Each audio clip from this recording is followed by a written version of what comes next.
retrogrades, ingresses, and the end of shadows obfuscate our entrance into eclipse season. Welcome back to our weekly walkthrough where we bring the above, below, and talk about the transits you should know for the week of August 3rd through the 9th. So to start off, we have planets changing signs. We're ending our Mercury retrograde post-shadow, so that story is done for now. And the week seems relatively straightforward other than those ingresses and, Chiron stationing.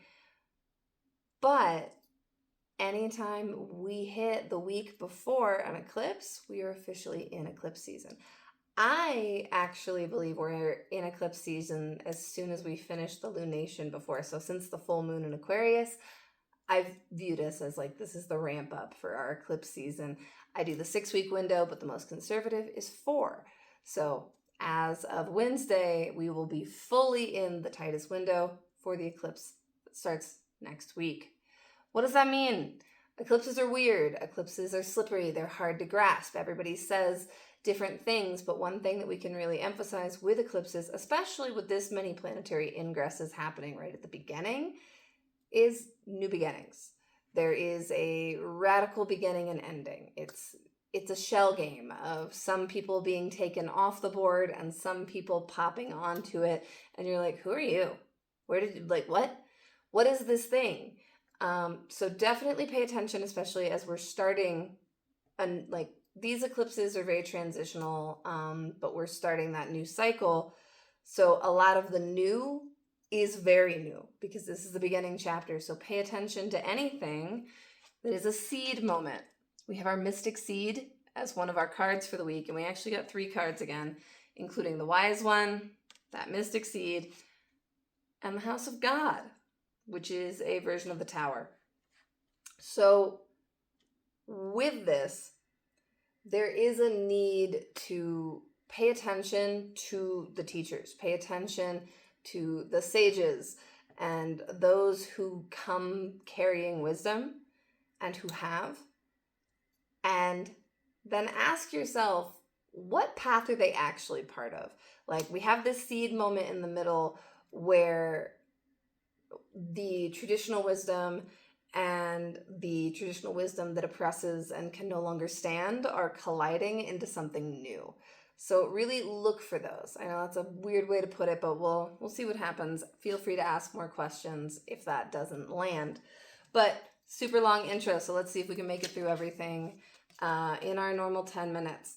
Monday, Ace of Swords. A lot of clarity. We have our, this is that decisive mental energy. And again, it's a very traditional version of that card too. So there is that strong air of tradition. And the Hierophant of the Taurus of it all, which makes sense because Chiron is stationing on Monday at 2:10 p.m. Mountain Time. Before that, we have the Aries moon trine Jupiter and the sun, and then later conjunct Saturn in the evening. So Monday feels very much like be decisive, make your choices, do what you need to do now, because that clarity may not last. We jump over into Tuesday, we'll get our Aries moon square Cancer Mercury, sextile Gemini Mars, brief chunk of void for 8 hours, and then Aries moon will sextile the Aquarius North Node before moving into Taurus and conjuncting our freshly stationed Chiron.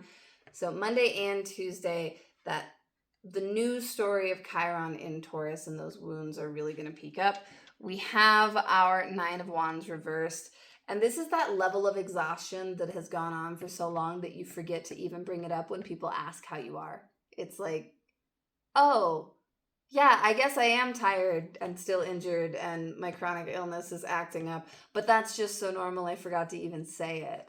And so on Tuesday, I want you to really investigate that and figure out where those fatigue points have some wiggle room to shift. Like, obviously, we can't change everything, especially with such a systemic lack of support, but there are some things you can move, and I want you to try.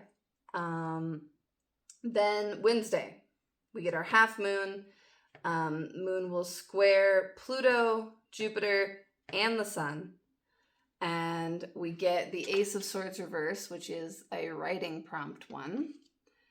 And it is very much trying to figure out what you need to say rather than focusing on saying it. I want you to journal, I want you to reflect, and I want you to go back to old journal entries and old notes and review them and be like, what was that thing I was supposed to be tracking that I forgot about?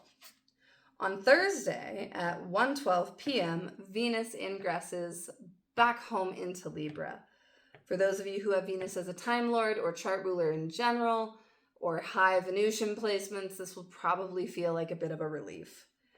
And then we have the Taurus Moon, sextile Cancer Mercury, Sun trine Saturn, and finally the Mercury post-shadow after the retrograde ends. And we'll get our Taurus Moon square the nodes. So it's a little liminal and confusing. It feels a little hasty. It feels like, oh yeah, I could totally do this. And our warning is Black Moon reversed.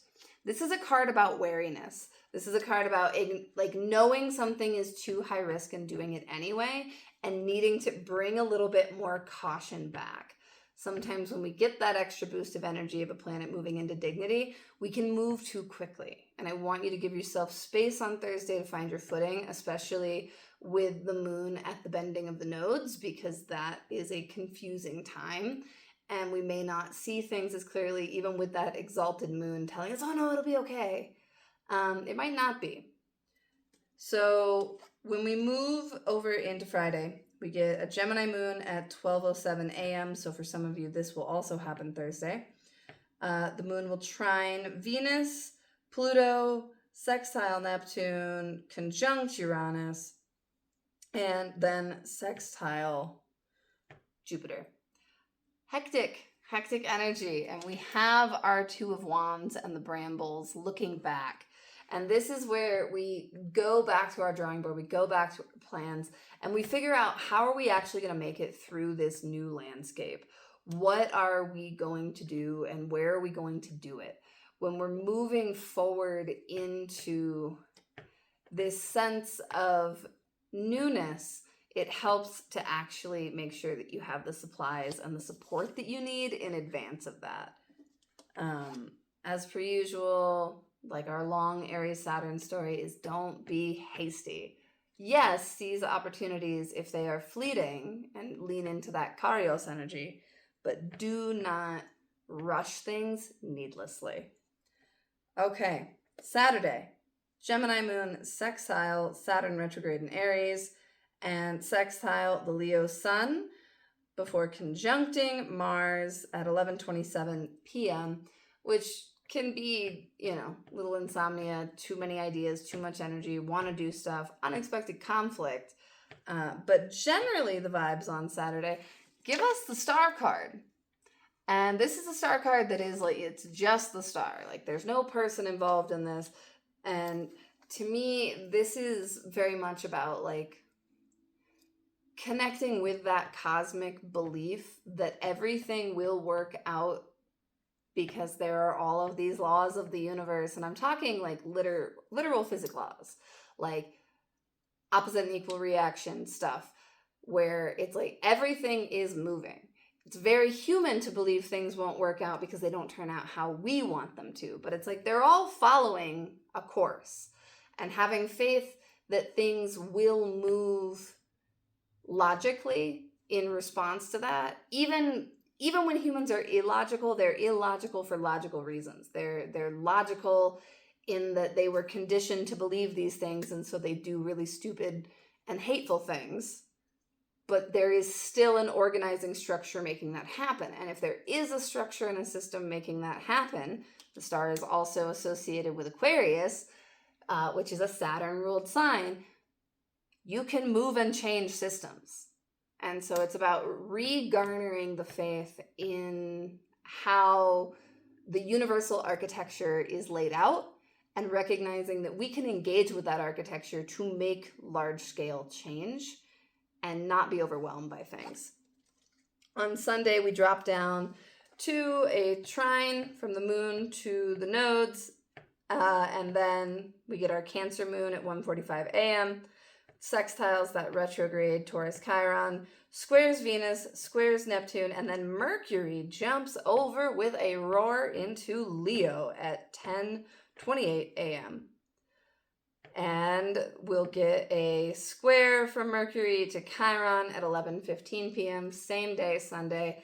And on this one, we have our Four of Magpies. And I want you to look for your pack.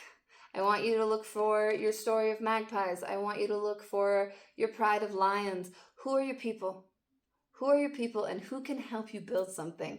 Who can help you host the life that you want, and you can microdose it on Sunday? Look for the people you love who light you up and can bring that vigor and energy back into your life in a tangible way. All right, y'all. Happy week. We went over again, but it was worth it, I hope. Let me know what you think in the comments.